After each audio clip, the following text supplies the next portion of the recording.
Dear viewers আসসালামু আলাইকুম। Basic to advance learning এর পক্ষ থেকে আপনাদেরকে জানাই আন্তরিক শুভেচ্ছা ও অভিনন্দন। ডিয়ার ভিউয়ার্স আজকে আমাদের আলোচনার বিষয়বস্তু হচ্ছে পত্র লিখন। ২০১০ সাল থেকে ২০২৫ সাল পর্যন্ত চাকরি পরীক্ষায় আসা সকল প্রশ্ন সমাধান। বিসিএস প্রাইমারি ও নিবন্ধন প্রস্তুতি। তো চলুন কথা না বাড়িয়ে আমরা ভিডিওটি শুরু করি। আমাদের পত্র লিখন থেকে প্রথম প্রশ্ন যে একটি পত্রের প্রধান অংশ কয়টি? এটি আসছিল পোস্টমাস্টার জেনারেল পোস্টম্যান ২০২৩ সালে, সপ্তম বেসরকারি শিক্ষক নিবন্ধন ২০১১ সালে। অপশন ক ২টি, অপশন খ ৪টি, অপশন গ ৩টি, অপশন ঘ ৫টি। তাহলে উত্তর হবে ২টি। পরবর্তী প্রশ্ন। প্রবাসী বন্ধুকে লেখাপত্রের ঠিকানা কোন ভাষায় লিখতে হয়? এটি আসছিল সামরিক ভূমি ও ক্যান্টনমেন্ট অধিদপ্তরের জুনিয়র শিক্ষক ২০২৩ সালে। এখন অপশনগুলো দেখি। অপশন ক বাংলা, অপশন খ ইংরেজি, অপশন গ প্রাপক অবস্থানকারী দেশের রাষ্ট্রীয় ভাষা, অপশন খ প্রয়োগের নিজের ভাষায়। তাহলে প্রবাসী বন্ধুকে লেখা পত্রের চিঠি কোন ভাষায় লিখতে হবে? উত্তর ইংরেজিতে। পরবর্তী প্রশ্ন। সুলিখিত পত্র অনেক সময় কিসের মর্যাদা লাভ করে? বিশেষ শিক্ষক নিবন্ধন ২০১০ সালে আসা একটি গুরুত্বপূর্ণ প্রশ্ন। তাহলে সুলিখিত পত্র অনেক সময় কিসের মর্যাদা লাভ করে? অপশন ক ঐতিহাসিক, অপশন খ সামাজিক, অপশন গ সাংস্কৃতিক, অপশন ঘ সাহিত্যিক। তাহলে উত্তর হবে সাহিত্যিক। ৪ নম্বর প্রশ্ন। পত্র শব্দটির আবিধানিক বা ব্যবহারিক অর্থ কি? এটি আসছিল নবম বেসরকারি শিক্ষক নিবন্ধন ২০২৩ সালে, ষষ্ঠ বেসরকারি শিক্ষক নিবন্ধন ২০১০ সালে। এখন অপশনগুলো দেখি। ক যোগাযোগ, খ বিনিময়, গ চিহ্ন বা স্মারক, ঘ সংযোগ। তার পত্র শব্দটির আবিধানিক বা ব্যবহারিক অর্থ হচ্ছে চিহ্ন বা স্মারক। পরবর্তী প্রশ্ন ৫ নাম্বার। প্রাপক অর্থ কি? প্রাপক অর্থ ইসলামী ব্যাংক সহকারী অফিসার গ্রেড ৩ ২০০৮ সালে আসা একটি প্রশ্ন। যদিও আমরা ২০১০ সাল থেকে বলছি, তারপরে ২০০৮ ২০০৫ সালের প্রশ্ন এখানে রয়েছে। তার প্রাপক অর্থ হচ্ছে অপশন ক যিনি পত্র লেখেন, অপশন খ যার উদ্দেশ্যে পত্রটি রচিত, অপশন গ পত্রের মঙ্গলাচরণ, অপশন ঘ বক্তব্য বা বিষয়। তার প্রাপক অর্থ যার উদ্দেশ্যে পত্রটি রচিত হয়। ৬ নম্বর প্রশ্ন। একটি পত্রের বাইরের অংশের উপর যেটা থাকে তাকে বলা হয়। এটি আসছিল অষ্টম বেসরকারি শিক্ষক নিবন্ধন ২০১২ সালে। একটি পত্রের বাইরের অংশের উপর যেটা থাকে তাকে বলা হয়। উত্তর ক অপশন ক পত্রগর্ভ, অপশন খ শিরোনাম, গ সম্ভাষণ, ঘ মূল বক্তব্য। উত্তর শিরোনাম। ৭ নম্বর প্রশ্ন। শিরোনামের প্রধান অংশ কোনটি? এটি আসছিল থানা মাধ্যমিক শিক্ষা কর্মকর্তা ২০১৫ সালে। ক ডাক টিকিট, খ পোস্টাল কোড, গ প্রেরকের ঠিকানা, ঘ প্রাপকের ঠিকানা। তাহলে শিরোনামের প্রধান অংশ হচ্ছে প্রাপকের ঠিকানা।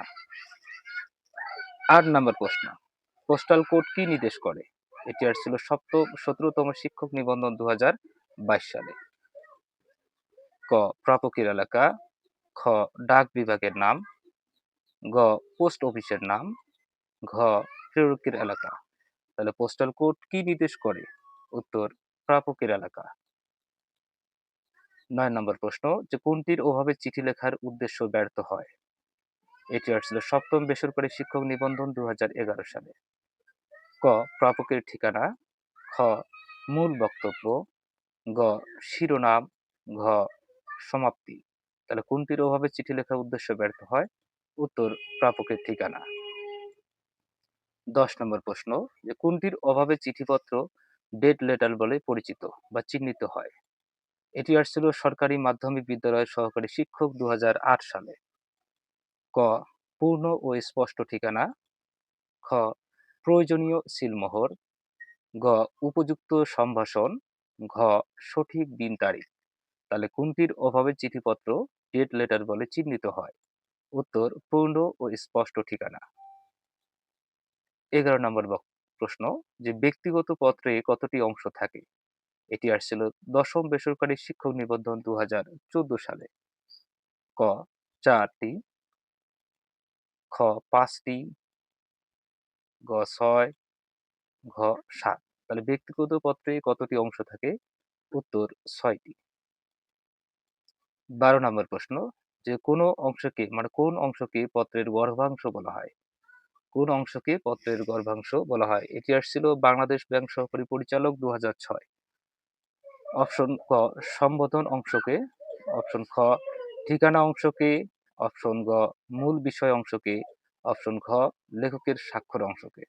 তাহলে কোন অংশকে পত্রের গর্ভাংশ বলা হয়? উত্তর মূল বিষয় অংশকে। ১৩ নম্বর প্রশ্ন চাকরির জন্য যে পত্র লিখতে হয় তার নাম কি? চাকরির জন্য যে পত্র লিখতে হয় তার নাম কি? এটি আসছিল শিক্ষক নিবন্ধন ২০১০ সালে। তাহলে ব্যক্তিগত পত্র, আবেদনপত্র, নিমন্ত্রণপত্র, এরপর হচ্ছে অভিযোগ সংক্রান্ত পত্র। তাহলে উত্তর আবেদনপত্র। পরবর্তী প্রশ্ন যে সংবাদপত্রে প্রকাশের জন্য নিখোঁজ সংবাদ কোন ধরনের পত্র? এটি আসছিল ৭ম বেসরকারি শিক্ষক নিবন্ধন ২০১১ সালে। অপশন ক বিজ্ঞপ্তি, অপশন খ অভিযোগপত্র, অপশন গ চুক্তিপত্র, অপশন ঘ প্রতিবেদন। উত্তর বিজ্ঞপ্তি।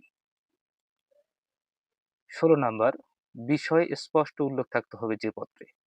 এটি আসছিল Janata bank limited assistant executive officer ২০১৫ সালে। তাহলে বিষয়ের স্পষ্ট উল্লেখ থাকতে হবে যে পত্রে। ক ব্যক্তিগত পত্রে, সামাজিক পত্রে, মানপত্রে, বাণিজ্যিক পত্রে। উত্তর বাণিজ্যিক পত্রে। ১৭ নম্বর প্রশ্ন লেফাফায় লাগানো। এটি আসছিল বন অধিদপ্তরের বন প্রহরী ২০১৫ সালে। অপশন ক কাগজ, ডাকটিকিট, সাইনবোর্ড, টাকায়। তা লেফাফায় লাগানো হয় উত্তর ডাকটিকিট। ডিয়ার ভিউয়ার্স, এই হচ্ছে আজকে আমাদের পত্রলিখন থেকে ২০১০ বললে ভুল হবে। ২০০০ আ বলতে পারি ৮ সাল থেকে ২০২৫ সাল পর্যন্ত আসা সকল প্রশ্নের সমাধান। যদি ভিডিওটি আপনাদের সামান্যতম উপকারে আসে তাহলে অবশ্যই চ্যানেলটি সাবস্ক্রাইব করে পাশে থাকবেন পরবর্তী ভিডিও পাওয়ার জন্য। আপনাদের অসংখ্য ধন্যবাদ। আসসালামু আলাইকুম।